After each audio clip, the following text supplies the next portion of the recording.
Human as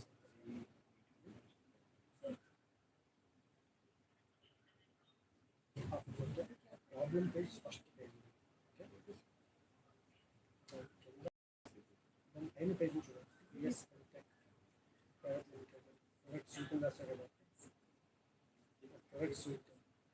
అది కింద వస్తుంది. Our solution.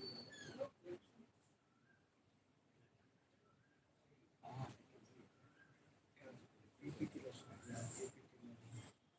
చూడు PPT లో the problem ఉంది. Second slide.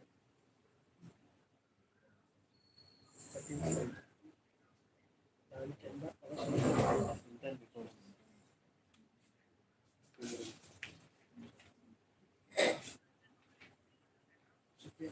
Right time, right allocation, right proportion, right allocation, right second line లో right allocation, right proportion.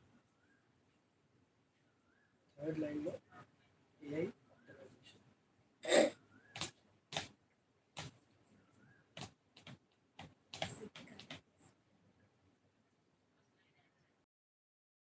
అంటే అదే దాంట్లో 2 lines పెట్టారు బాక్స్ పెట్టారు.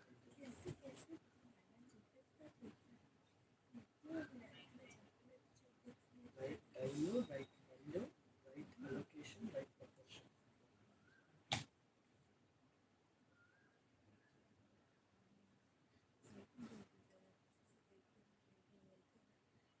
దీని కిందన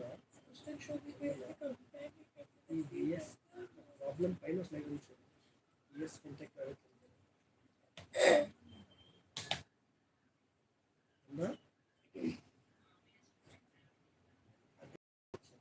వచ్చి మార్కెట్ ఆపర్చునిటీ పైన పెట్టారు.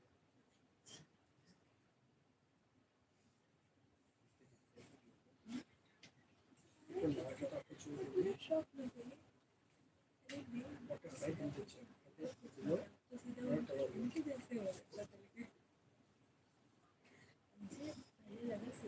లింక్డ్ బిలో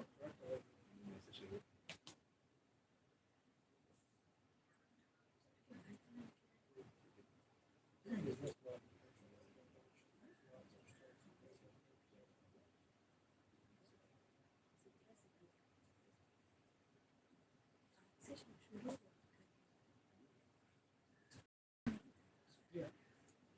పెయిడ్ టెక్ అని కింద పైన 4 కింద అవుతుంది కదా పెయిడ్ టెక్ కింద వచ్చింది business model.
Everyone of the organizers. Have to speak. Can I say that? I have my laptop. I have. So chosen my pen. I have it in my action. Can you send it to the workers around me? Yeah, I can show you. Because there is a problem with so can be only that the workers. So we all come into that and we just sure I can send it to you. I haven't made it.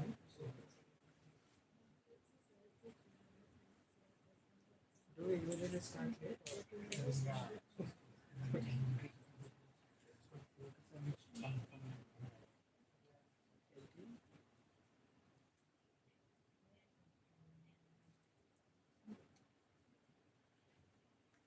Okay, yeah, I'll send it to you.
What's your BR our team is ask her can you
Hi, good afternoon, everyone.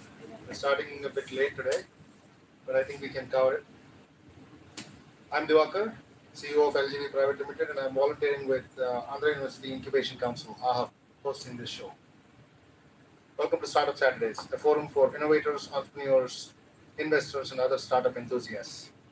This forum is organized by AHUB and our partners. AHUB is an independent Section 8 company constituted within Andhra University. We have a two-part mission. One, it is a regular incubator with all the usual support services of any incubator. Two, it also leads the institution's Innovation Council of Andhra University. In its second role, AHUB promotes and encourages innovation and entrepreneurship among students and faculty on campus and in the region. Before we begin, I'd like to ask everyone to introduce yourselves, just your name and affiliation. Let's keep it short so we can move faster. Good evening, everyone. My name is Bagheera. Basically, I'm a company secretary and IPR attorney. I also head the Andhra University Alumni Association as a in charge. Thank you.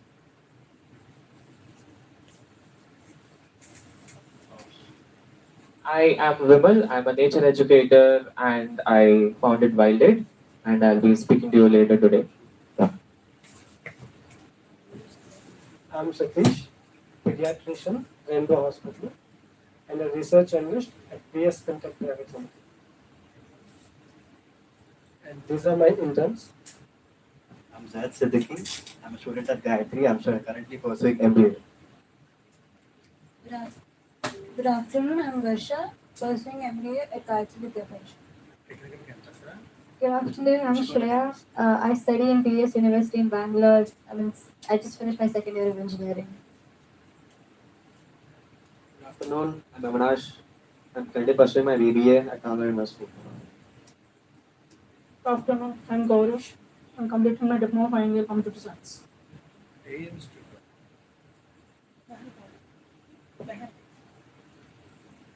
Good evening, everyone. I'm Charita. I'm an intern at AHA.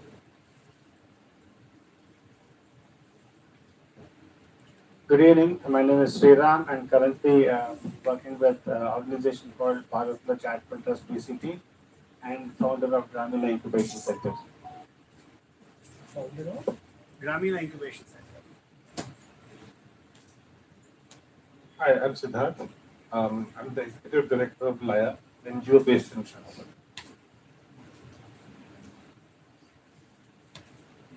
And you are? Hi everyone, I'm Pranav, currently designer at Aegeon, and I also technical support here.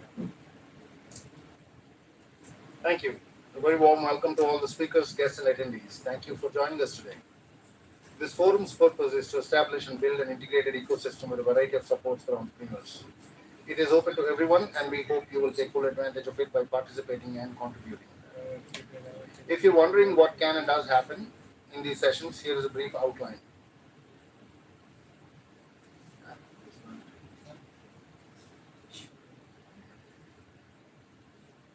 Here's a brief outline. Sorry. The first segment is Show Me the Money. This is the segment where Charita, our grants management volunteer, presents details about one grant and provides dates and few details of few other sources of money. Then we have the main section of this session. That's a technical talk. Each session has a different topic, bringing in experts, sharing their expertise and experience. Then we have pitching. We have we have 2 slots for startups and 2 slots for idea pitches. If you are here to pitch, please send your presentation to me or Pranav. That will avoid any technical delays. Then we have an open mic session where anybody who feels inspired to share their ideas or any thoughts regarding Startup Saturdays or anything related to entrepreneurship or startup ecosystems, you're welcome to do so. We put in the effort to organize these, and we are having fun. And the more you engage, the more you derive. That has been the mantra at AHUB. So, if you are here for the first time, please engage and come back, because one session is not going to give you a good feel of this whole program. We put in the effort, so we are hoping that you will engage. Here are a few basic rules before we commence the meeting. Kindly put your mobile phones on silent mode Please refrain from entering or exiting the session while a speaker is delivering their presentation. Please wait until the speaker concludes their session. Please refrain from cross-talk or side conversations. It is distracting. If you're pitching today and have a presentation, please send it now to me or Pranav. We run a tight program. Kindly note that a pitch is allotted a maximum time of 10 minutes, 6 to 7 minutes to present, and 3 to 4 minutes for Q&A session. We kindly ask all presenters to adhere to the allocated time to ensure a smooth flow of the event. We request the audience to reserve your questions for the designated Q&A period. However, if the speaker is engaging you in Q&A during their presentation, please follow the lead. Charita is here with a short presentation on loans as source of funding for startups. Since she has only 10 minutes here, she is writing a blog post following each of her presentations. Our blogs are published on our website, ahub.co. A-hub.co.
Good evening, everyone. I'm Charita. I'm an intern at AHUB. And since the past few weeks, we've been discussing about various sources of funding available for startups. So we've completed the first round. We have discussed many fundings before. So from the last session, we started them again. So the last week, we discussed about bootstrapping and which stages it's suitable. And all that. So today, we're going to talk about financial loans. So if you're a startup and if you want loans or like if you need funding, the first idea you would get is either the money I have or the money I could borrow. So financial loans are one of the most preferred or most sought after source of funding. So they always have been. I mean, traditionally, when you're starting a business, you'd go after a financial loan or a bank loan. Even nowadays, even the world is moving forward, you still prefer a bank loan. So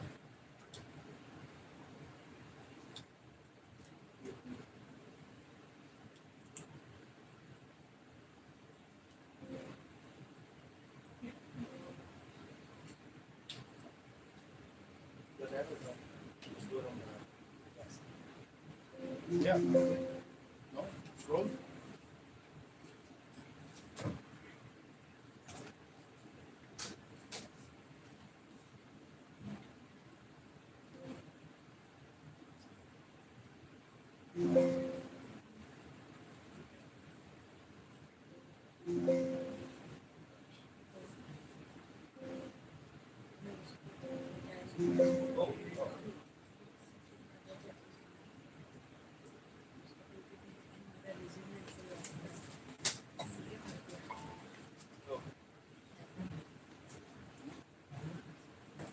okay, so we have multiple stages of funding available, and your startup can be at different stages.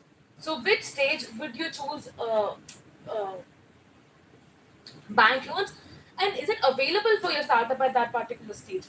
So, if you're in a pre-stage stage of funding, you'll have an idea. You don't have any product yet, so you'll have no revenue, and the assets you have are very few.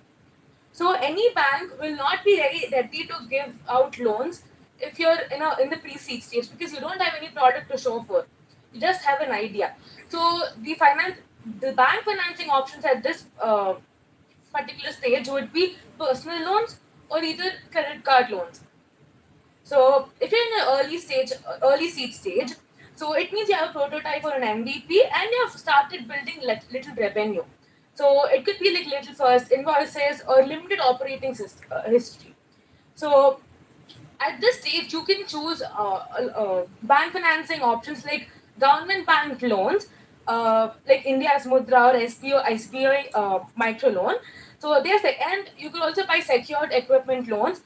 If you're buying any tangible assets or like equipment for your startup, and in this stage you will be getting loans, but not as much as you would like.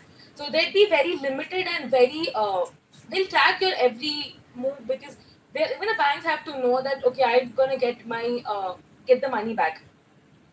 So in the late seed or the pre-series stage is when you have it's like it's about 6 to 12 months in your startup, and then you have recurring revenue, but they're very low, and the metrics you have are also very less. Like you're not sure about like you don't have a proper track or revenue to show for. So in this stage, you will be getting working capital loans, or even you'll have overdrafts tied to your revenues. So you'll have a real but very less cash stream. So the bank models might give you debt service capacity, and then if you're in the early growth stage, it is usually the stage is when startups prefer venture capital backing sources, or they start seeking out venture capital external investors. So at this stage, you will be getting venture debt from tech-friendly banks or equipment leases, and you might be getting venture capital investment plus cash flow comfort. So the debt you get, like the loans you get at this point, are tied to your equity. So if you're in a Series A or after Series A, it means you have a strong unit of economy and you're getting good orders and you have a good asset base. And so the loans available at this stage are very high, and that they're very available. Coming to the scheme for today, yeah, MD. As today we're going to talk about tourism or learn a lot about tourism. So if you are one of those people interested, have a tourism company or interested to go forward in the tourism sector, so we have MDA scheme. It's a government program by Ministry of Tourism. It gives financial help to tourism businesses to promote yourselves in India or in abroad, and helps you build your marketing online or offline. So if you have business and tourism like tour operators, travel agencies, hostels, homestays, Airbnbs, convention centers, or restaurants involved in tourism, you might apply to this scheme. So, given you should be approved by Ministry of Tourism or your own state tourism department.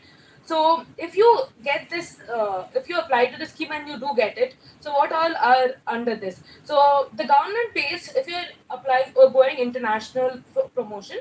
So if you should have a revenue of so I have a revenue of 2.5 crores in foreign exchange. And if you're international, if you're going international promotion or domestic promotion, you'll cover up to 3.5 lakh per event for international and 1.35 lakh for domestic. And all the charges covered under this would be airfare, hotel stay, stall costs at airfares, or even online promotion up to 50%. So you could apply to this particular grant under the given website. And if you're a new tourist business, or if you want to get new customers, or want to get exposure international or nationally, or if you want to save money on marketing or for travel, you can apply for this particular scheme. If anybody wants to take a picture of the website, you can go ahead. If you have any other queries or suggestions, you can contact or mail us at that email, or contact our team at our hub. Thank you.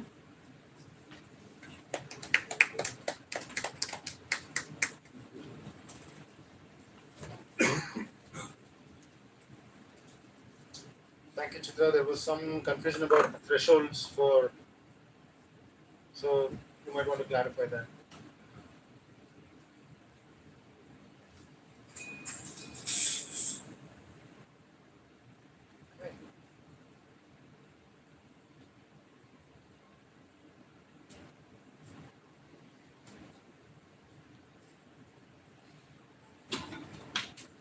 Let's move on to the main part of today's session, Before I invite today's speaker, a few words about our feature session. If you're wondering how we pick our speakers for these technical sessions, here is a brief outline.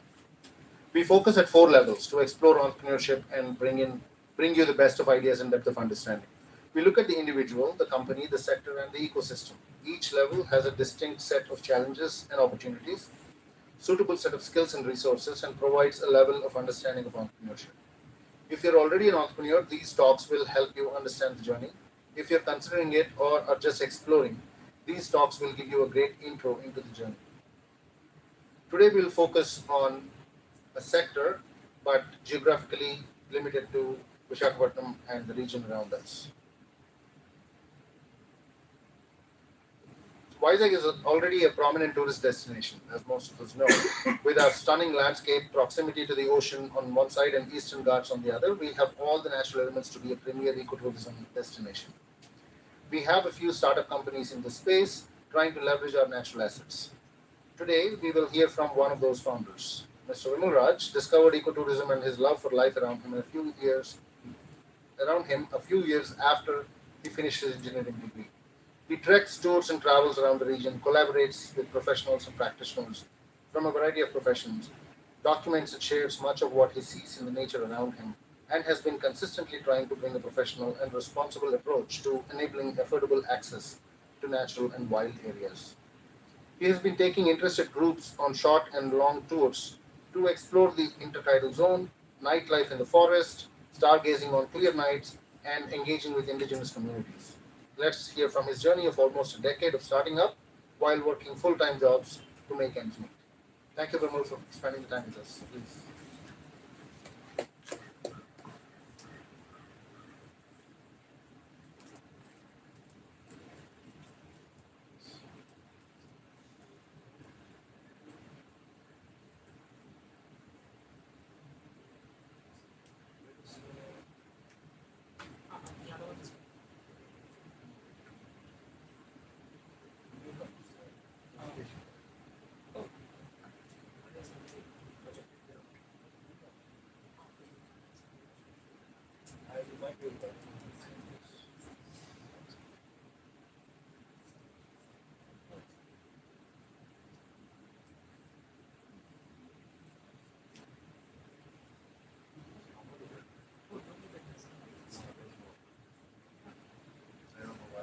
No worries. Take.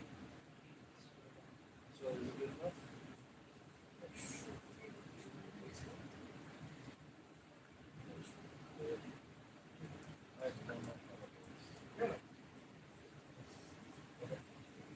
Hi, good evening.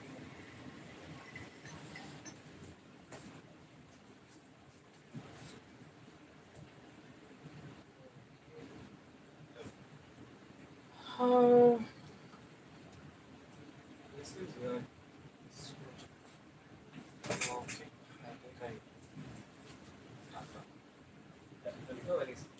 Great. Hi. Maybe you both can come there. I think that's a good space to come.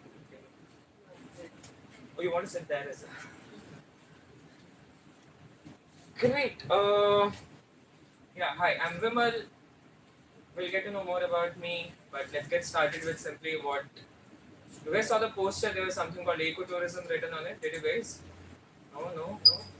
You guys just came as interns because your boss called you. Yeah. Speak in the mic. Boss. Vimal, you want to move around? You can have this. No, I think I'm audible, right? No, Get into the mic. Okay. Oh, okay. I hope because this keeps coming and going. I've noticed this because I've been in this if you room. want to move around, you can use this.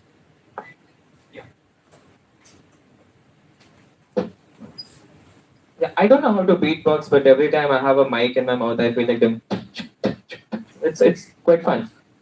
Yeah. Ever heard of this term called ecotourism? Don't be a dead crowd, please. Please stand up. I'll not go there. Yeah. What is ecotourism? Any answers from your end? No guesses? Monetizing environment. Monetizing environment. Wow. Isn't that every business that's there on earth right now? It's still quite flora and fauna. Isn't that still every business that's there on earth right now? Does eco mean economy, money, or like does Does eco mean economy? Does it mean ecology? Okay. More answers? Yes. Finally, I'm glad the engine is moving. What about you? What do you think about ecotourism? Ecology. Okay. Environment friendly. Environment friendly. Okay. Ecosystem. Okay. Cool. System of You were saying something. Nature. Nature. Okay. Oh yeah. So you guys, I think, defined a lot of what eco is. He sure hit the spot. He added the tourism part to it, like monetizing all things flora, fauna, whatever. I think even I don't know what ecotourism is. I still don't know if I can describe what I do as ecotourism, and I don't think anyone knows because I keep saying what the government also does in the name of ecotourism, and I don't think it really makes sense. But with that in context, let's go and nice little great. Never mind. Yeah, we'll do it as I play this game of how to put it on full screen again. But nice logo, no? I designed it on Canva. Yeah. I go by the tagline called Rewilding Curiosity through outdoor programs. Whatever thoughts you have about it, please keep them. But yes, we'll come back to it. Great. Now we'll play a little quiz. Okay. The quiz is all that you see here. You'll have 1 minute. Can each one of you start naming from the start what it is? car, Car, okay. Does someone want to be more specific about it? Audi. Okay, yes. Now we'll go as groups. What's next? Kellogg's Chocos. Okay, next. Metro. Yeah, Decathlon. Great. What's next? RCB. Yes. What's that? McDonald's. Inox. MG Hector. Okay. Pawan Kalyan. Great. What's that? LG, Ketchup. Really? Who's saying ketchup? That's alcohol. Oh, there's no hardcore fans here, so yeah. Okay, let's call it beer as of now, but that's Mansion House, and then I think some of you can connect. Okay, what's next? LIC, okay, next? LG, OnePlus, Pepsi. Pepsi? Oh, sorry, I answered it for you. Great. Now we'll do another round of this, okay? You have to be equally fast and quick. Yeah, what's the first one? Chameleon. Okay, what's next? mushroom. Mushroom? Tree. No, they're like You didn't say cereal. You didn't say human to Pawan Kalyan. Now you have tree. Okay, let's go with tree. Okay, what's this? Okay, this is tree, yeah? Tree? Gum. Tree gum. Okay, what's this? Eagle. Okay. Cherry. Fruit. Plum. Okay. Swift. Swift. Drongo. That's a green wine snake. Okay, you're not answering, but yeah, you can answer now. Never mind. Yeah, what's this?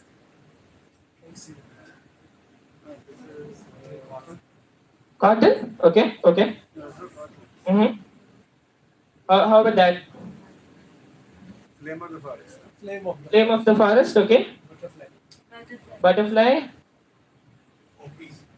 Poppy. Okay. Jilledu. Yeah, that. Adi ragi. That's a fingertail millet. This. turtle. Okay, that. Ridley's turtle. And that is praying mantis. Grasshopper, praying mantis. The yellow flowers. Parrot. That's not a parrot, it's a roseate parakeet. Yeah, we have one person who had some answers right, but you got the point, right? What was the point? We are less aware of nature and more aware of. Exactly. I mean, there is. Okay, how many of you love trees and you want to protect nature and save trees? Everybody? She's speaking for all of you, is it true? Yeah. I mean, there could be some timber business guy who's like, I don't want to save trees, I want to make money out of it. What? Monetizing Plant trees to ecotourism. It is ecotourism, huh? It's not timber business. Yeah, I think that's where we are. You all get the picture very clear that right from, okay, why I told every business is ecotourism with that description is, if you didn't know, your petroleum is fossil fuel, is a tree or an animal at some point of time. Right, and then we don't really have any understanding about all of this. Like, how many of you have ragi malt in the morning or at some point? Yeah, but then if you didn't know, that's finger millet or what you would call as ragi. We don't have parrots. We have parakeets. We only have one bird, one parrot in India called vernal hanging parrot. There's a rose ring parakeet. This is the olive red turtle. You might have seen a lot of them dead around the beach. That's, as some of you told, Chiledu or milkweed. That's the common tiger butterfly. That's the praying mantis. And that's not the flame of the forest. That's gulmohar. Yeah, Beauty monosperma is flame of the forest. But the yellow one is? Cassia fistula or golden shower or Indian laburnum. It scientific name itself says Cassia fistula, so it is medicine for fistula. It has been used for that. Very medicinal plant, and it's native to India. That's not tree gum.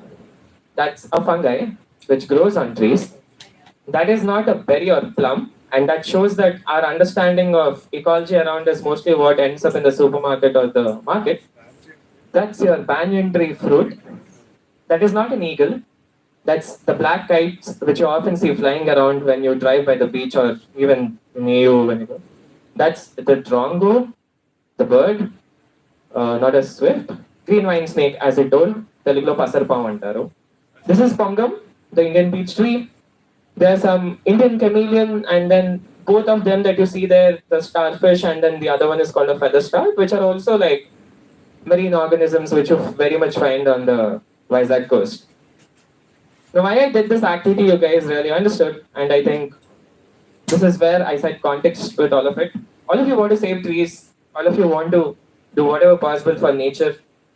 No one compelled you to do it. There is something intrinsic that you want to do about it or feel about doing it, but we hardly understand or know anything about what's around us. So it's some dysfunctional purpose that we have got where we don't really have that connect. And when we say we love trees, I think this is how I would like to define love, which goes like love can be defined as sustained, compassionate attention. And in love, you find wonder. But the first line in specific, sustained, compassionate attention, that goes for any relationship with your own children, with your parents, with your friends, or whoever it is. Yeah, you feel compassionate about the tree when you watch some movie, Janta Garage, and then you're feeling so much about trees. And then you know what happens. So as long as it's not sustained, the attention, the compassionate attention, it doesn't really go anywhere. So yeah, that's where we are going to start, and I'm going to talk a little about my journey. So yeah, how many of you guys think I'm from a biology or a botany or a geology background? Yeah, I know I use fancy terms, Cassia fistula and whatnot, all scientific names, but yeah, I'm one of your average electronics and communication engineers who graduated in 2017. Yeah. What happened? Well, okay, while I was in college, okay, I grew most of my life in Odisha. Small towns like Jaipur, if you guys know of, there's a Jaipur in Odisha, yeah. And then I was in Damanjodi for a while, and then Bhubaneswar, and then came down to Visakhapatnam. But yes, I think my earliest memory of wildlife was my father took me to, okay, someone had killed a rock python, and they actually hung it on a shop so that everyone can come and see. My father took so that I could see what a big snake really looked like. And that was the first time I touched a snake, a dead one, but yes, I touched a snake. And this is, I've been trying to think, okay, what are the roots of why am I doing all of this? Maybe that was one of the roots where touching an animal which is so big, elusive, and not much known of. I didn't even know it was a rock python. I used to call it anaconda because anaconda movie is what I watched. But yeah, it was a rock python. But then, cut to chase, we had a leopard which came into our lane once upon a time, and then after I came down to Vizag while I was in engineering, I was this solid rebel, you would say. Not rebel like, oh, I want to just make chaos, but then whatever problem I would see, I would want to address it. And one problem which I faced was, okay, I went to the engineering labs, and then I would notice labs were not really working like labs. You know what experiments to do, you know what results would come and then you would have to put it on paper and then you would give in marks around it. I was like, oh, okay, this is not working out. So I built a lab of my own, which was me saving money through auto instead of walking instead of auto, and then eventually have a microcontroller, Arduino, sensors, and then I built a little lab out of it. And then students would come into this little makerspace that I built. They would pay a monthly amount of 500 because I had to somehow make the money back which I had invested. And yeah, I would teach them stuff on how to make it, which I learned online. So that is the first entrepreneurship journey of mine where I figured you could make money out of learning things online. Because you don't come from a business background family. The only business you know is again what you see on TV or whatever. You guys won't believe. In the bank a passbook, my dad works in the bank. I saw CR. For most of my childhood, I thought it was crores. I didn't realize it was credit. I used to flaunt to my relatives saying, "We have crores." Yeah. What a bummer. But yeah, that happened. But then post college, I worked with NASPAM for a while. Where they had a startup incubator. I was managing a startup incubator myself called 10,000 Startups. Then I worked with another program where I used to go to ITI colleges and give entrepreneurship workshops to students. But while all of this happening, what also happened in college, apart from starting a makerspace, is I had this bad breakup. Yeah, and then really sad phase when like, my friends couldn't handle it. It was like rotten food or something. They were like, we need to either throw you out or take you somewhere. So they took me to Paderu and then we climbed this mountain. One of my friends just had an idea about climbing a mountain which he wanted to climb for some time. And as we climbed the mountain and then I looked, the view which was from top of that was, I mean, I never really boarded a plane or anything. So that was the highest amount of elevation I was there, apart from being at Tirupati, but I never looked off the cliff to see how the view was. It blew my mind. It blew my mind so much that I blew my pockets.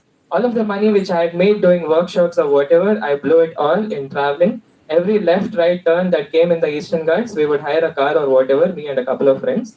We blew all our money in exploring places and then we realized we wanted to travel more, so what now? So from this very necessity to wanted to travel more, we started an outdoor company. Thinking if we take people to these great places, great views, whatever we were experiencing, maybe they'll at least pay for the food and the fuel, or maybe take us in their car. Eventually, we started to do outdoor trips, camping trips and trekking trips and whatnot. And this used to be like a weekend thing while I had full-time jobs running on the side as well. Even I was there. I would call the banyan fruit possibly a berry or whatever. But then as I was spending more and more time outdoors and also I had a full-time job, so it was like a thing where I was looking forward to the weekend. Oh, I would go to the mountains. I would also take some people, so I'm making some money, and all of this was happening. But then, was I from that place? No. But then, how would I know about all of these places? Yes, taking left, right turns made sense. But then, most often, I would explore places by exploring with the locals there. I would find some villager. I would strike a conversation. ఖాళీగా ఉన్నారా, అలా తిరుగుదామా, ఇలా తిరగడానికి వచ్చాం, మీకు ఏమైనా ఉన్నాయి ఏంటి, కొండపైన ఏమైనా మంచి స్పాట్స్ ఏమైనా ఉన్నాయా ఇలా తిరగడానికి ఇది అంటే, ఉన్నాయన్న సూపర్ స్పాట్స్ ఉన్నాయి రండి చూపిస్తా అని చెప్పి they'll take you. I'm sorry for speaking in Telugu if some of you are not understanding it. But then yes, we explored the places with the locals and through the locals, and there was so much of knowledge that I was gaining. Like I understood what they used to eat there, what kind of foraging they used to do. I traveled there. Okay, how many of you guys had bamboo chicken in Araku? Yeah? Do you guys ever who thought of cooking chicken in bamboo? Tribals going for hunting. Yeah, he knows. So to just connect to that, when tribals used to go, like bamboo came more from the other part of Rampachodavaram and all of those areas. But here we have something called Addaku, which is a huge leaf from which the plates are made. So they would have all of these leaves. The trees were naturally there. It's a woody climber actually. It's a liana. They would have these leaves. So they would carry small sachets of possibly just salt, and then they would go for hunting. They would kill an animal. But the best way to cook and eat it is collect some of these leaves, put some of this and maybe some masala also if they had. They would mix it and then they would wrap it up and put it in fire and cook it. From a very indigenous practice of cooking food in the wild came bamboo chicken, which is now sold everywhere around Araku, and no one really knows the roots of it. But then through traveling, this is all that I learned, and I constantly tried to put all of this experience into what I was doing. But for those of you who are wondering why did I put up this picture and I'm still not arriving there, Now, what you see here is a tree with a 13-foot king cobra. Okay, 12 feet. Yeah, but I remember it was a 13 feet one. I just put 12 feet there. What? Okay, 13 feet is a 12 feet tall tree and 30 feet Puma. Yeah, it's becoming difficult looking this way. Yeah, so as I was doing treks, what also happened was I kind of hit a wall, which was COVID, so everything had to stop. But then I was also thinking somewhere that calling people on treks simply for, oh, come for this great view, come camp, take a photo and go back. But then could there be much more connection with what was really there in the place? Like the kind of journeys which I had. But also with all of the biodiversity around, right? Like I constantly realized I was holding lizards, they were coming onto my hand, and then yeah, the face she made. Two of my friends, they also made that, oh, what is they even doing? But I was so fascinated by how did something like this come into existence? And then the kids there, they would be happily playing around with all of this biodiversity that was around. So I thought, okay, maybe this is the kind of experience which the children, the participants who were coming, they also need to have. Then I volunteered with a local organization which was into rescuing king cobras and snake and a lot of snake bite conflict mitigation work. It was an NGO itself called Asian Guards Wildlife Society. And COVID hit, nothing moved ahead. Why I reached out to them was, okay, can we do programs together? That couldn't go through, but I ended up volunteering with them. And then I was now in the process of rescuing snakes or going ahead for snake rescues, doing a lot of on-ground work in understanding why snake bites happen, how does that conflict emerge, why is it a neglected tropical disease, and there's so much that was happening. We were going into forest, putting up cameras to see what kind of wildlife was there and whatnot. But in all of this process, there was this king cobra rescue in specific where I was sitting on a tree, which was hollow all the way down, and there was this big snake which was right there under, and we had to rescue it, for which I had to sit on top of the tree and help the team below to make a little hole in the tree so that they could pull out the snake. And then it's a scheduled species, which means that you cannot kill it. Even if in villages they kill it and the news actually comes, the forest department can actually take action. So the idea is to take this snake and relocate it somewhere near a forest or something so that it also is existing while it's not killed, and the villagers are also in peace, because there is afraid that, by the way, in India, if the snake bites, there's no antivenom for this. There's antivenom only for a few big fur snakes, not king cobra. But in the process of while I was sitting on this tree, like I was sitting on this tree, the snake was there under, because the tree was hollow all the way. But there was this huge bandicoot which was sitting right under my ass. I didn't realize for 5-10 minutes, and then suddenly it ran out. My heart almost skipped, like how did this big of a rat was sitting right under me and I didn't realize. And then it was around sunset, so there were bats which were inside the tree. I didn't realize they were somewhere under, and then they started flying until my face and then going back. And there were other birds which were coming onto the tree, and I realized there were so many insects there. And then all of this was happening, but I also had to coordinate with what was happening with the rescue of the snake. The rescue ended, the snake came out from another hole, they caught the snake, they released it somewhere else. They also forgot that I was sitting on the tree. I had to call them to say that, hey, I'm still here. They put a ladder again, I get down. But as I was going back, I realized what happened with me in those 2 hours was very pivotal. It changed how I looked at a tree. A tree was not anymore what we learn in our textbooks, like, okay, branches, trees, taproot, fibrous root, or all of this. I saw a tree as a home to small birds, bats, bandicoots, and even a 13-foot king cobra. King cobra is the biggest venomous snake that you have around. And then I realized that this perspective was what I wanted to build, and that is what ecotourism became for me. It is about how can I build this perspective with all of you. Like the next time you're stepping out of this and you're going out, you see all of the trees around and you realize, oh, what tree is this? What all is it home to? But it's not just like, oh, we think, no, trees give us oxygen and we need to save it. There is no connection that we form with the tree in that sense. It is as factual and as anything that's out there. But this is how you build relationships with whatever is around you, and going back to how do you build the sustained compassionate attention? Unless you form that connection, I don't think we're going anywhere. It will end up with we wanting to save trees, but we hardly knowing anything about it.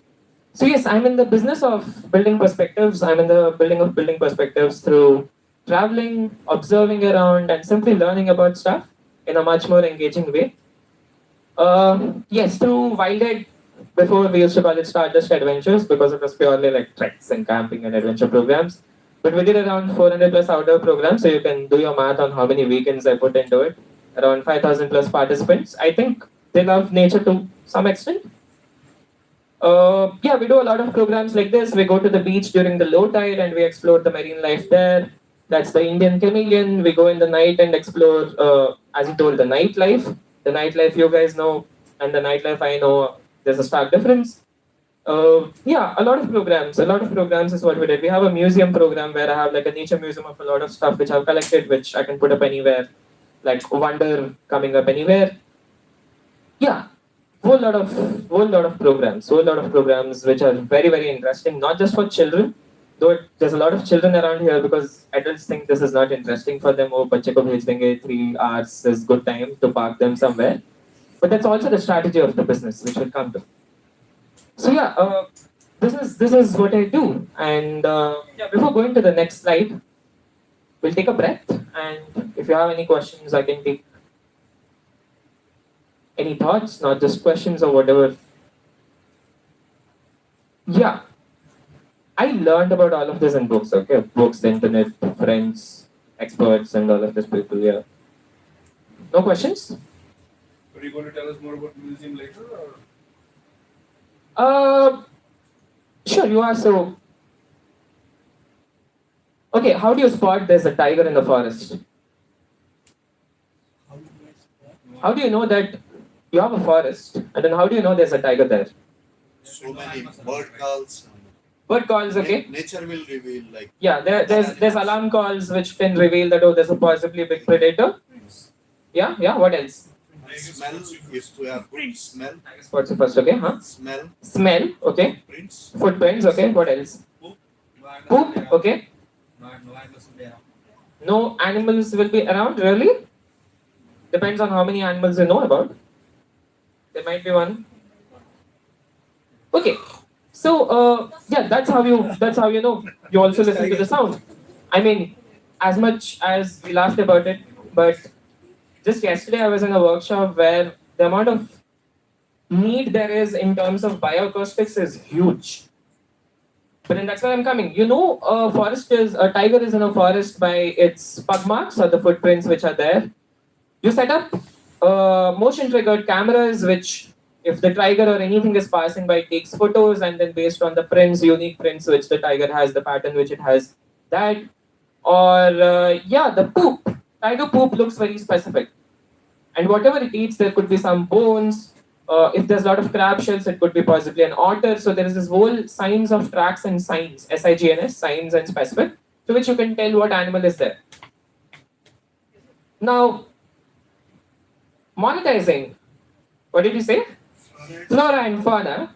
What I did was I monetized these tracks and signs. What I did was, as whenever I was going, how many of you guys collected little feathers in your childhood? Yeah, weird rocks. That's what I did as an adult. I collected weird nature stuff everywhere, and I put it together as a museum which had a lot of air dispersal seeds, a lot of, not many feathers actually, I don't have feathers or porcupine quill, a lot of fungi, rocks and whatnot. There's a huge set of museum which I built, which is in like 2 big bags in my home right now. And yes, that was a natural history museum which is mobile. I could set it up anywhere, and you should see how people react to this. What's this? And then some kids would come and, this smells funny. But then everyone gets so explorative even in an indoor space. So that's the kind of experience which, in terms of, since we're also bringing the startup angle here, or in terms of building your products or experiences, how do you build such rich sensorial experiences anywhere? And that's also how the programs I do work greatly. They work because they're very sensorial. They're not just giving you 10-second dopamine, but they're giving you the delayed gratification, and yet a lot of dopamine in a very slow, in a very observant and in a very meaningful way. You're just in the wonder and awe of all things around. And I think, how many of you guys also had this feeling, if you see a tree full of fruits, you feel something. You feel very good about it. How many of you feel that? Yeah, I sure feel whenever I look at it. And I feel there is something hardwired into us about things like that. Something about exploring, something about seeing a tree full of fruits, because I think we were those hunter-gatherers. I don't know, I need to still support that argument with, just have 5 more minutes, yeah. in terms of understand. Okay, yeah, I went to my train of thought lost. Yes. So there is something inherently in the way we have evolved. And can we tap into that in terms of games, in terms of experiences, in terms of sensorial experiences, which can eventually be monetized? And I think that's again what ecotourism has turned out for me. Yeah, I have written here landscape restoration, profit making for conservation.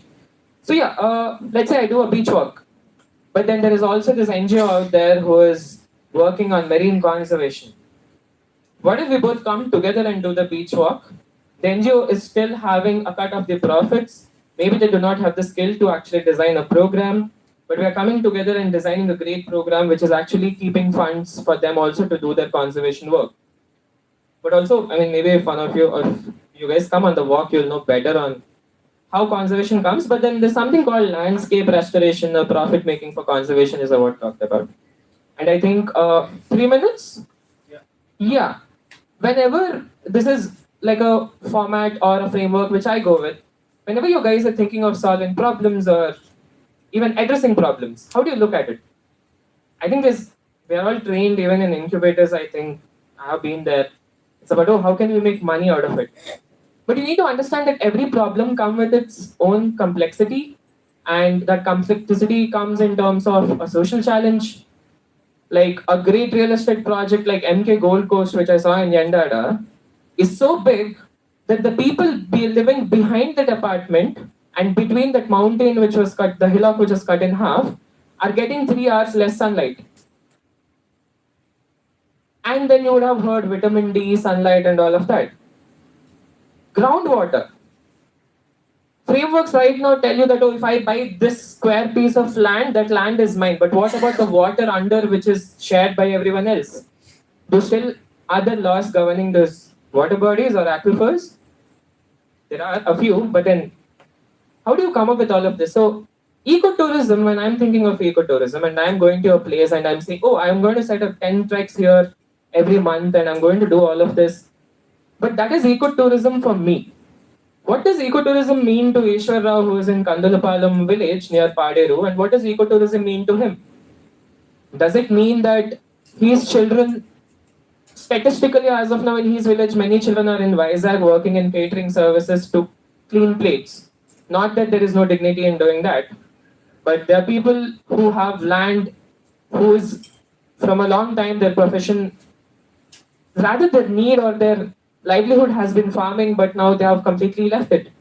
Because there is not much opportunity for them in terms of the financial part of it. So how do you look at problems and the complexity in terms of a social, economical, and as we established, in an ecological way?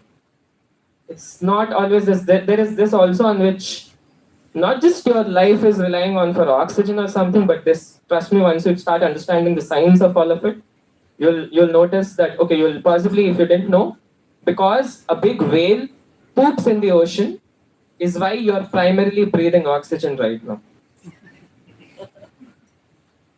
I'll tell you how it is later, but yes, I have like 1 minute or so. So yeah, your life is that intricately connected to ecology. So when you're thinking of problems, when you're thinking of business models, how do you have the ecology, social, and the economical aspect while you're thinking of solutions? And yeah, 30 minutes, so that's where we are. That's all, that's the last slide. I mean, I created it half an hour before I came. Imagine a slide there says questions, and let's take it from there. Can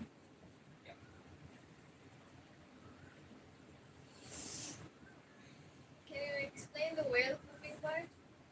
Yeah.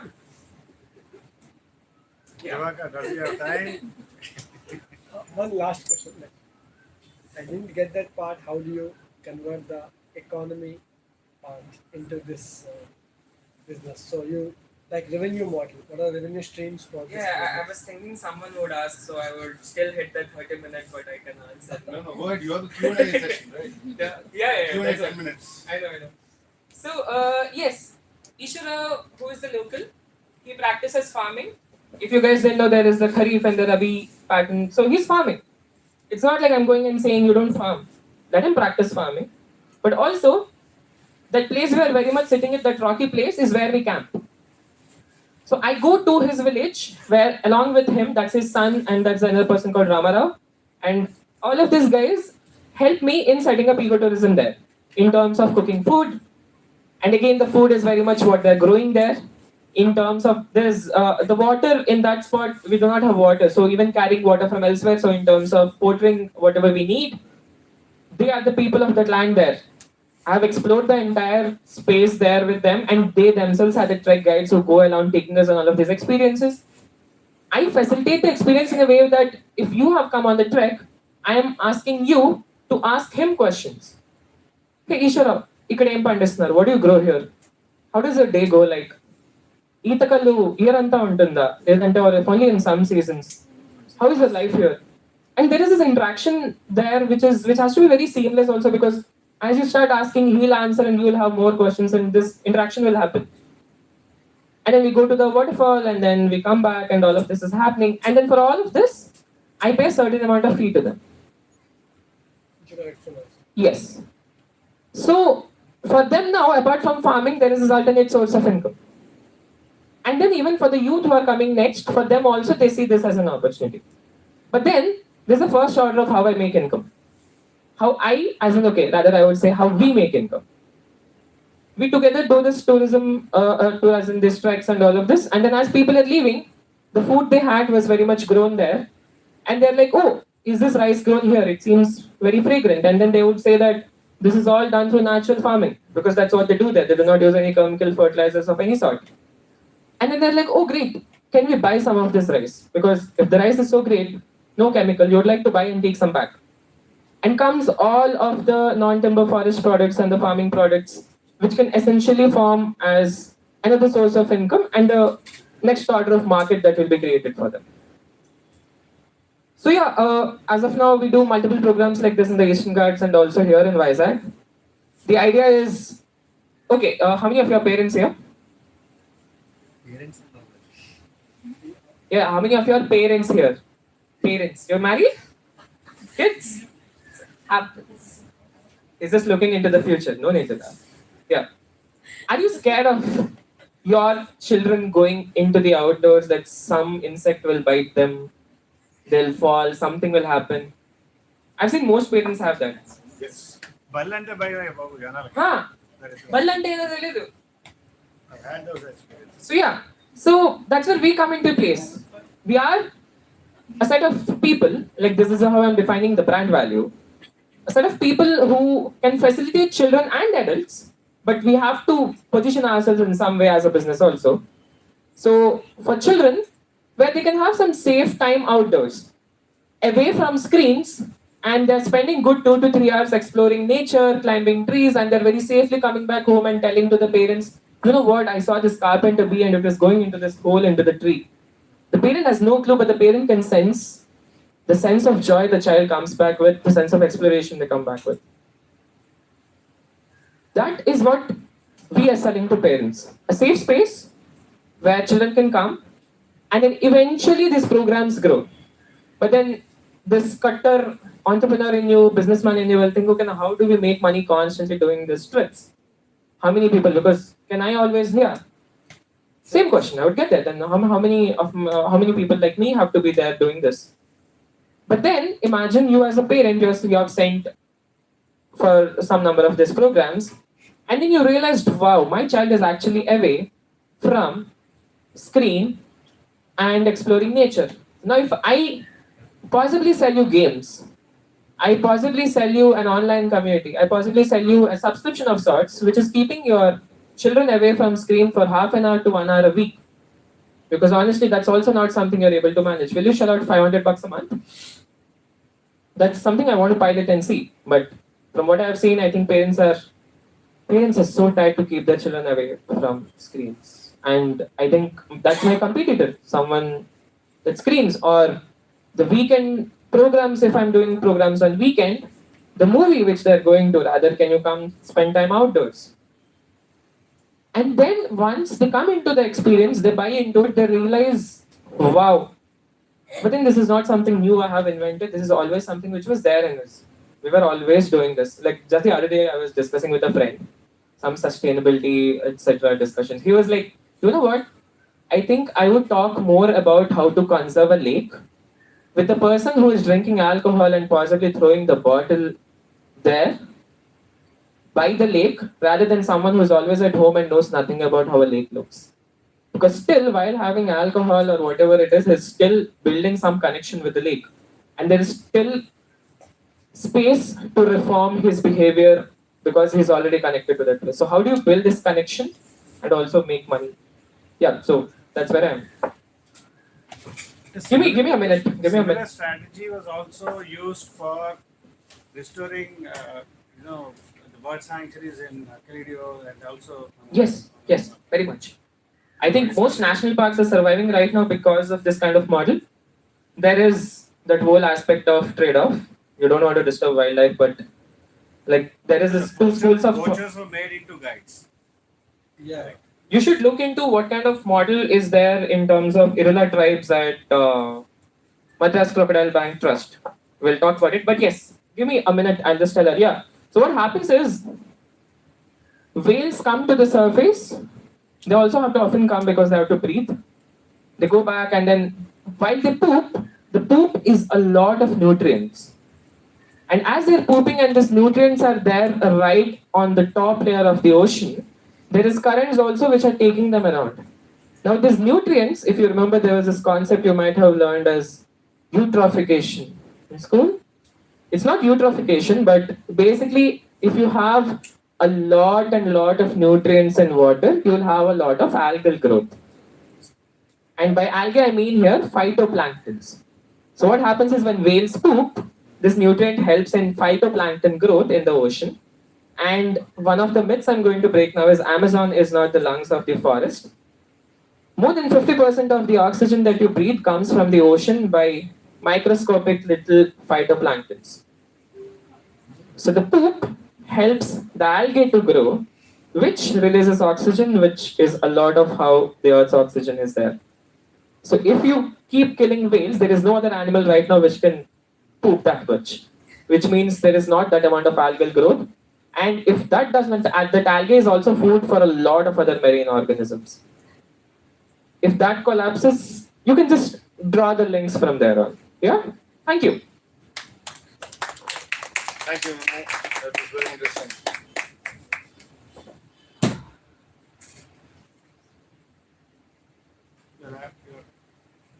Your iPad.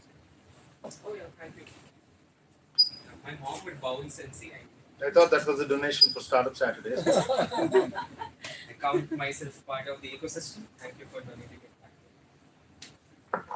Thank you. That was very interesting. So let's move on to pitches. We have one startup pitch today. Nobody else has to pitch. So let me invite Dr. Satish. Did I get your name right? Dr. Satish. You sent to Satish. Yeah. That's all right. ಚಪಟ ಕೊಡ್ದಾಗ ಮಾಡ್ತದ ಹೆಚ್ಚು ಕೊಟ್ಟಿದ್ರೆ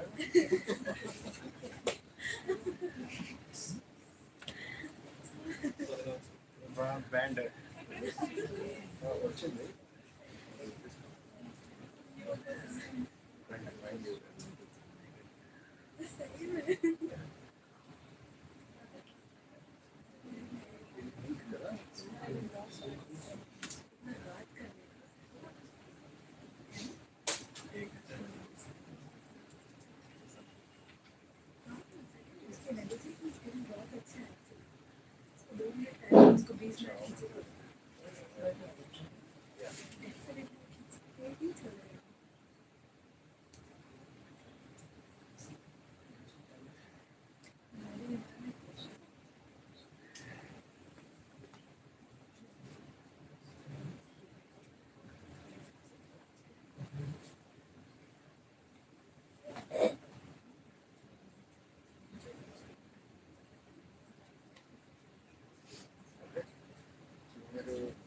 Do the next slide or?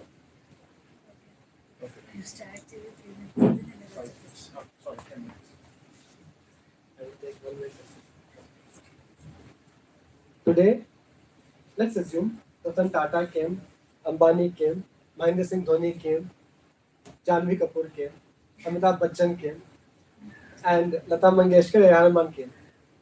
And you're all given one task. who is the most valuable Indian?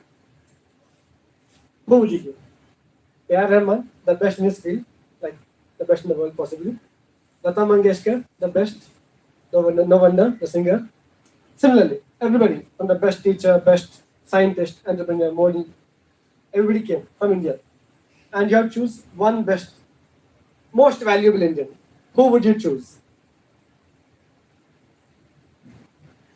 Like, there are no right or wrong answer actually. But, yeah. Oh, okay. Our website should we hold on? Okay, yeah. I'll ask. So, there are no exact right or wrong, but please, your answers, please. My favorite couple, Janvi Kapoor, that's a different story. But yeah, anybody, your answers. Can we say that at home? Janvi Kapoor. Very dangerous answer to give, but yeah. So, what? Just pick up any answer. Who is your favorite? Like, you have to only give one person. Who is the most valuable Indian? And there is a proper description in Vedas why this becomes the most valuable Indian. The word Bharat Ratna came from Vedas, where they mentioned who is the most valuable Indian. After Chandragupta Maurya made the second largest empire, Ram Rajya and Tarvata Antaprajani Rajya. So you see, let's call the people who contributed in becoming a great. So he called all the great people. Okay? So quickly, I have only 5 minutes left now. So anyway, so pursuing that answer, I embarked on this journey. The journey of creating value in the system. The simplest measure of value you create to system is revenue or revenue equivalent, wealth or wealth equivalent. Let us say Tata and group contributes 25% of Indian economy today. Reliance contributes 20% and so many. ఇవాళ టాటా వల్ల మనందరి లైఫ్లో 20% life మారింది. Be software, be car, be steel, anything. 25% houses and home in India are living and eating because they have a business from Tata. Similarly, Reliance and so many. What I mean to say is, a person who generates the maximum revenue or revenue equivalent adds up to a lot of value in the system. So, in this pursuit, I was looking at different probabilities and options. మీకు తెలుసా అండి magic అంటే ఏంటో? చిన్నప్పుడు మా అమ్మగారు చెప్పారు. Long చెప్పారంటే కనికట్టు అంటారు. కనికట్టు. How do you hoodwink లాగా? Magic is basically hoodwinking. Yeah, that's true. Like it's like a kind of smartness that causes. But what's magic? నా లైఫ్లో మ్యాజిక్ పని చూడండి. Every time a parent asks me as a pediatrician, my baby was sick, sir, say, I'm a neonatal intensivist, taking care of a preterm baby. So, say, I'll question. Constantly, what they're asking me is, can you predict what's going to happen in next 48 hours or 72 hours or 5 days later? Because preterm babies are born who stay with us for almost 3-4 months. And we have to make a prediction of 3 months ahead of time. One day chapacho, 4 chapacho, can we 4 5 chapacho? All this journey, every time I told them an answer, which was absolutely right. For example, I told dengue fever వచ్చింది, ఒక 4 days బాగా పెరిగిద్దండి, తర్వాత flat అయ్యి తర్వాత తగ్గింది. 4th day they will come and say, sir, కరెక్ట్గా అయింది sir. They're not worried about high grade fever, but you told them in advance that it's going to happen like this. And then they are like, wow, చాలా గొప్పలండి, ఎంత బాగా చెప్పారు అనుకుంటాను. The whole of future is about looking into future today, predicting the future today, and modifying, if possible, the future today. Good evening all. I'm Dr. Satish, equity research analyst by passion and a pediatrician by profession. I'm here thankful to your AU AHUB for your opportunity. So we try to develop innovation in investing. Innovation which is magic, investing which creates value in the system, wealth. So while doing that, we realized that simple problem. ఇవాళ మీకు 100 options I can mutual funds, stocks, bonds, so many things. How to decide what to buy, what not to buy? The simplest way is, if I told you పాస్ట్గా బాగా చేసిందండి, ఫ్యూచర్లో కూడా బాగా చేసే nobody knows.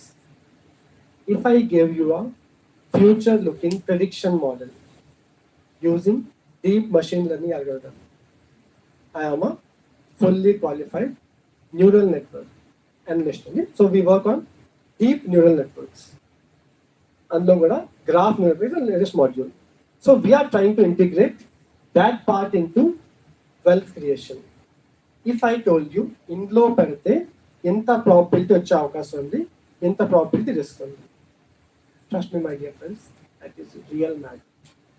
And I'm telling you, నేను మీకు ఇవాళ ఏ gift ఇచ్చినా you will go home and forget. Wealth create చేస్తే, healthy life ఇస్తే, I'm telling you, people will be like calling it tens of times. Sir, आज బాగా చెప్పారు sir. Today my one day profit is more than the 5 years investment I put into the investment. And everybody loves talking about profits. So we have tried to develop. So can I just switch on to our so we have developed under SAP program antuntarandi, we developed something called value based investment. Ekkada oka fund, so we are mostly into mutual fund investing, equity investing, and we are trying to create something very simple for investments.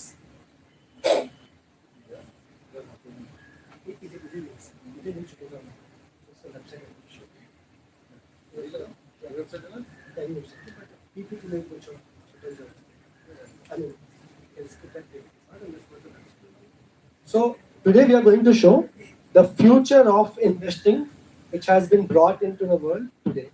How we do it. Yeah. Thank you so much.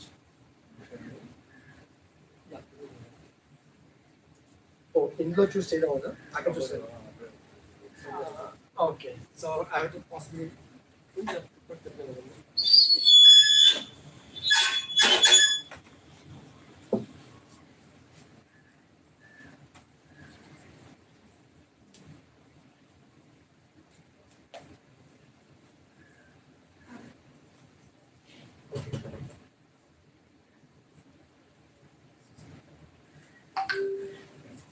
This is what we do only. Fundoscopy is a kind of microscope for funds where you can tell in advance what's going to happen. So I would like to show you the real magic.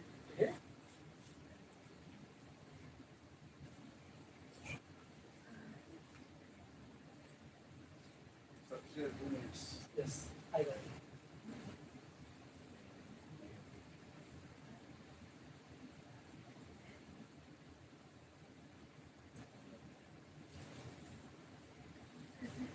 So investing is very simple. Right time, right fund, right allocation, right proportion. And you can create, not joking, 10 times of what you invest today in a span of 10 years. In lot magic to be journey, but exactly look to me like magic. Okay, it's very difficult to do it here because it is slightly. So heat number every time you put money into the green zones, with Jan money, large cap fund the pettunte, the returns would have been 3 times more than the red times. Algorithm on the page I would have shown later. But basically what we're trying to do is, we are trying to create the prediction models for investing, which will amplify your returns while keeping the risk low. ఇప్పుడు major problem ఏంటంటే, while we're doing this, జనాలకి land కొనడం easy, road పక్కన ఉందా, మంచి ఏరియాలో ఉందా, not much intellectual capacity, but buying a fund requires lot of intellectual capacity. So to simplify that, we developed a platform which is called FinWise. And FinWise is a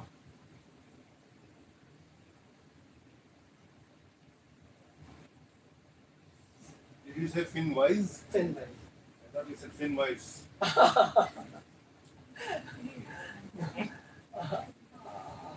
Okay, fine. I'm not able to present it really perfectly here. But yeah, FinWise is a platform where we teach people about investing from an age of 10-year-old. Teaching a 10-year-old through doodly videos. I'm not able to show it very well here, but yeah. Simple language law, cartoon language law, simple animation for every concept. So we have developed 400 sessions for FinWise, which starts from 5th class till 10th class. Why I did this? Because when we went on investing, we realized that people are actually at that level of financial literacy as a 10-year-old boy is. So that part is called FinWise. So combining this to the Fundoscope and the FinWise section, we realized that we could create change in the system. We could add value to investing. And we realized that by doing this, we are making a brighter and bigger future. Coming to the quick part, 1 minute only. When we start a startup, the first question any startup should ask themselves or you can ask the other person is, does this have a long-term sustainable competitive advantage? I'm good only for 1 or 2 years, somebody may come up third year, then don't start a startup. If I have a long-term sustainable competitive advantage, I'm not sure anybody can think of such an ecotourism model for next 10 years. That's a fantastic idea. So that's a long-term sustainable competitive advantage. So I will be in this field the best with this passion for next 10 years, then do it. So our model has a deep long-term sustainable competitive advantage. India would reach the stage what we are working in next 20 years. The kind of revenue model, the kind of expensive operating system is close to South Korea and South China, which are like next 20 years ahead of us. I will ask you questions. Yeah. So is this live? Is this live? The subscription is open? Yes, sir. So I can create an account and We can buy a basket and start investing. So every time I pick a fund and invest, then you get a commission. Yes, so that's called trail commission. So Okay. for every 100 rupees, we get paid 0.1 to 0.3 rupees, approximately in that range. This is India is currently working at 1.5% to 2%. In 20 years, it will move to 1 to 0.7%. The model we are working on currently and making it profitable, India will be seeing something after 30-40 years. And how do I know after 30-40 years? Because Charles simple and Vizag 20 years per allowed Hyderabad now. Hyderabad 20 years per allowed possible Mumbai allowed.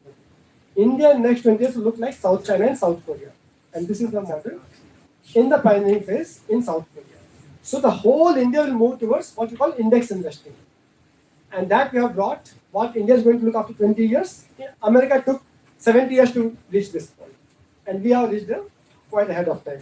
So a long-term sustainable competitive advantage which turns into both increasing profits and increasing profitability. If I'm making 20 rupees profit this year, it should be 21% next year and 22% next year. Profits are going to be profitability. So we built a model which is both long-term sustainable profitable competitive advantage with increasing profits and profitability. And that brings us to the point that are we building just one more mutual fund investing app? No.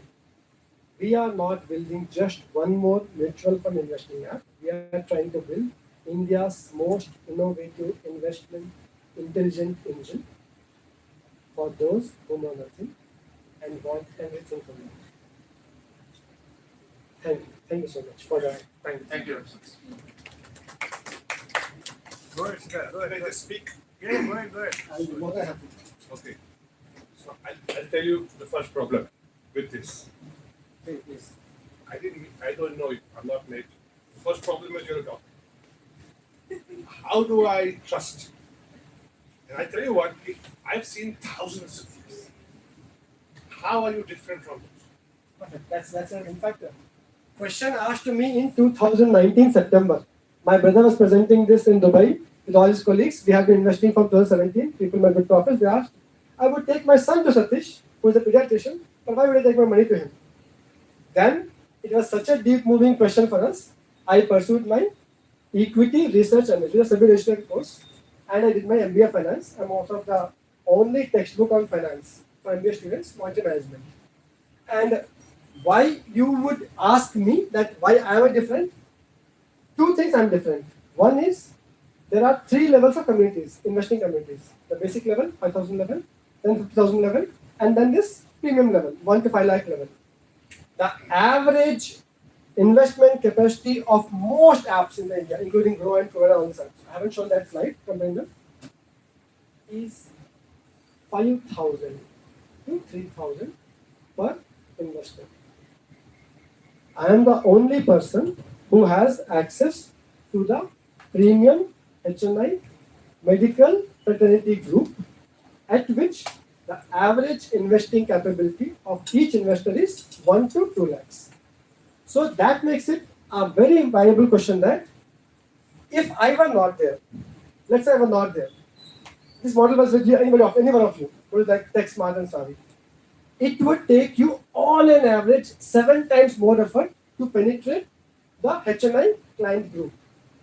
What we realized was, మేము పెట్టిన efforts to make 1% conversion key కన్నా 7 times ఎక్కువ professional people who are managing wealth have taken. So that makes it my sustainable competitive advantage in capturing my market. Now coming to why it is different from others. Nobody in the country is currently working anywhere below 0.5% expense ratio, giving 1.5% extra returns and charging 1% lesser expenses. It is impossible to make a viable model working at 0.3% and distributing index funds. Index funds, I hope you are going to present that. $1 Million Bet, 1970, published and 2008 proved in the world. America moved from 3% to 30% index investing in 2008. India will move from regular 2.5 investing model to 0.5, if not 0.5, 1 to 0.7% model in next 30 to 40 years. I'm telling you, index investing is the future of investing. And that index investing clubbed with smart SIP strategy, prediction model, which is the highest yield point. I couldn't show you that model, but that will make it. This is the only company, just to let you know, this is the only fintech registered in the entire Andhra Pradesh working in the equity research division. There is no other company. With that, thank you. We are running out of time. Thank you so much for the opportunity. Of course, we can continue the conversation after the session ends. So you're around, please hang out, and there are people who will have questions, I'm sure. Thank you. We hope you enjoyed the session. And in a short while, I'll put up a feedback QR code. You can provide us some feedback on this session and tell us how we can improve it.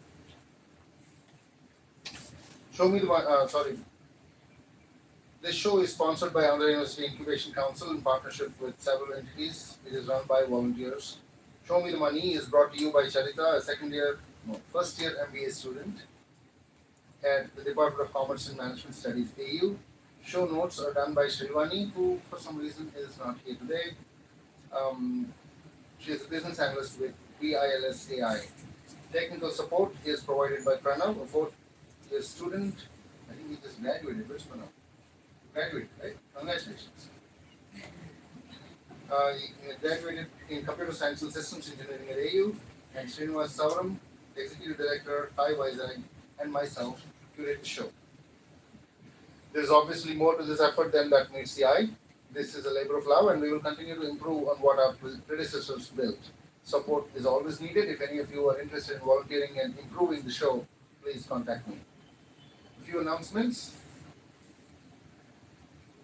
On Monday, 7th of July, 5 p.m. to 6 p.m. is Research Speak. We have a few posters I'll get. Research Speak is an informal get-together of those of us who are interested in conducting research or following research. It happens at our hub, and a few of us get together, some professors, some researchers, and interested students. It's happening every week from 5 to 6 p.m. on Mondays. Thursday, 10th of July, 11 a.m. to 12 p.m. Thai women learning session on idea validation. I'm going through these announcements, which usually Srinivas does. He just walked in right in time for the final photograph. I'm just letting him take his breath. If you would like to join here, so you can give more details is what I'm saying. Thai women on that right side. Big Boss and Big Boss. Yeah. Sorry about that. Uh,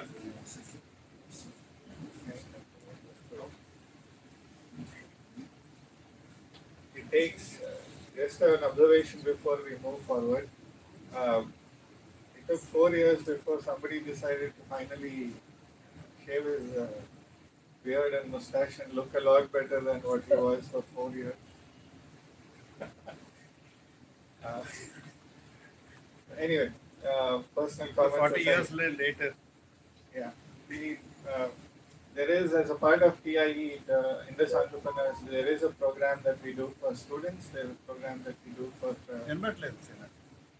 There's a program that we do for high school students. There's a program called TIE Young Entrepreneurs. There's a program that we do for university, college and university students called TIE U. And there is a program that we do for women called TIE Women. The TIE Women program started. There were some entries, and out of all the qualified entries that are there, we started doing sessions for them. And one of those sessions happens to be on Thursday.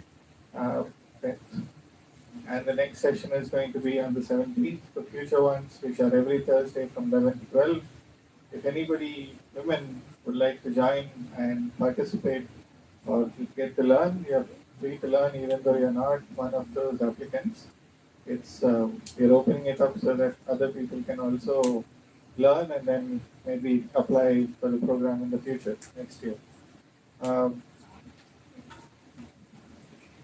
There is the one that I told you, the IU program.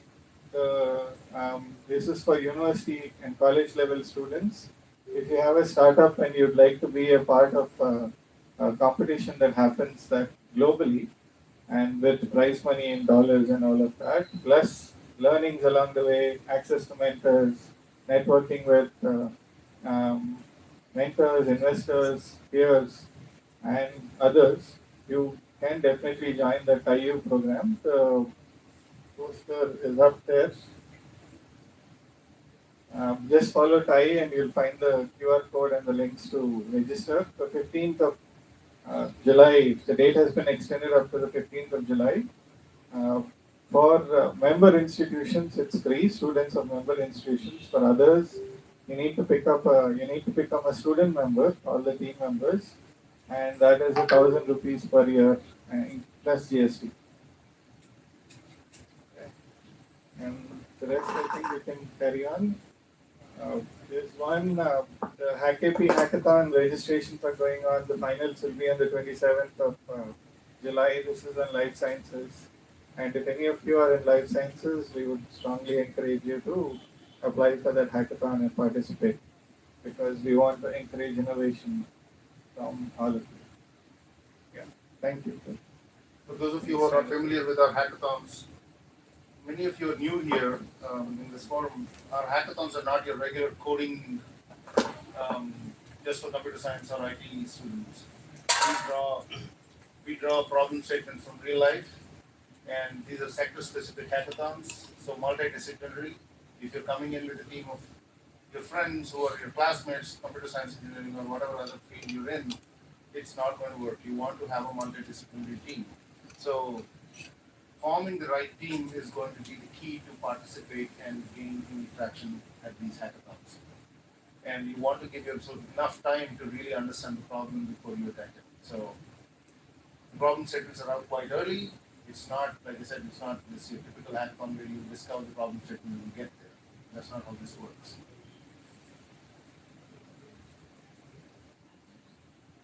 Okay. Here is the QR code that I was promising earlier. If you have any feedback, please give us some feedback on how we conducted this and how we could improve, what could change, and if you want to join the force to volunteer and help us out improve this.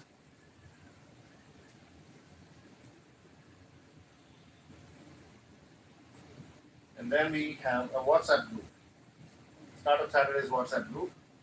And we monitor this very closely and very carefully. If you're posting anything like good morning, good evening, namaste, happy birthday, happy anniversary, we're going to delete it immediately. If you keep posting, we will keep deleting and eventually we'll be deleting you.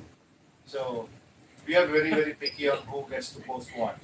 Deleting is from the group. Group, yes. Not from the face of the earth. We're not that sophisticated yet. So, yeah. So it's a safe space is all I'm trying to say. You don't get any spam on this group, but you get all news about Startup Saturdays and many things about the startup ecosystem. After all those rooms, if you still like us, you can follow us and subscribe to our social media. We are on all social media. It's basically our hub's social media. All right, with that, we are at the end of the session. Please join us for a photograph near the stage. Thank you all for coming. No. I thought there was the usual tie thing.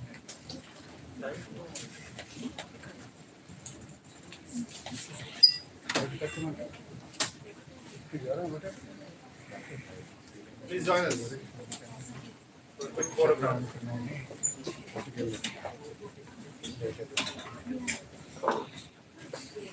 It's just a simple bit. Please hang on and be a part of the photograph. Pranav takes a picture with a timer and he entertains us, trying to set it up. We will describe the sounds and lights that the camera is going to make. Please don't leave this house being in a picture.